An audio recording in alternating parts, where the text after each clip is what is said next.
મોટા સરાણા ગામે રસ્તા નબળા થઈ ગયા। પ્રથમ વરસાદ પડતાની સાથે રસ્તાની પોલ ખુલી ગઈ હતી। રસ્તા ઠેર ઠેર બિસ્માર થતાં અધિકારીઓ દ્વારા ગુણવત્તાવિહીન બનાવવામાં આવેલ રસ્તાઓ જોવા મળ્યા।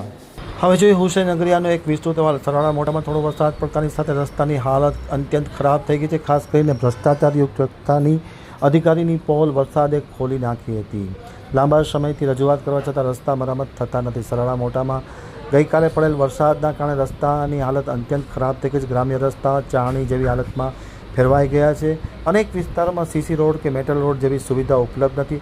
આવી પરિસ્થિતિમાં જે હયાત રસ્તા છે તે નબળી ગુણવત્તાવાળા બનાવવામાં આવ્યા હોવાના કારણે પ્રથમ વરસાદે જ રસ્તાનો ખેલ પાડી દીધો હતો અને રસ્તા ચાણી જેવી હાલતમાં ફેરવાઈ ગયા હતા। રસ્તાઓ પર કાદર કીચડ જોવા મળ્યું હતું, જેને કારણે ગ્રામ્યજનો, વિદ્યાર્થીઓ, મહિલા, વૃદ્ધો તેમજ પશુપાલકો ભારે મુશ્કેલીનો સામનો કરી રહ્યા છે। આ બાબતે ધારાસભ્ય અને અધિકારીને રજૂઆત કરવા છતાં કોઈપણ પ્રકારનું પરિણામ આવ્યું નથી અને પરિણામે લોકો હેરાન પરેશાન થઈ રહ્યા છે।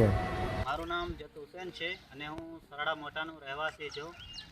4 છાંટા આવે અને તમે અમારા જે સરાડા મોટાની રોડની હાલત છે તમે જોઈ શકો છો। મેઇન રોડથી જે સરાડા વાન માટે 1.5 થી 2 કિલોમીટર જાય છે। એના માટે તમે જોઈ શકો છો રસ્તાની કેવી હાલત છે। આ વિડિયા મારફતે અમે જોવાના છીએ।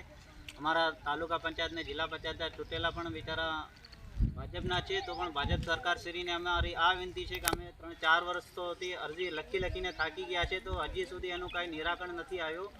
સીસી રોડ માટે અમે કેટલી અરજીઓ આપી, મેટલ રોડ માટે અમે કેટલી અરજીઓ આપી, તો પણ હજી એનું કાંઈ નથી। તો 4-5 વર્ષથી આ તમે જોઈ શકો છો અમારી આ હાલત છે। થોડાક છાંટા પડ્યા, હજી વરસાદ તો આવ્યો નથી। અમારે ગામમાં પાણી ફૂલ ભરાય છે એટલે અમને બીજા ગામે જવાનું પડે છે।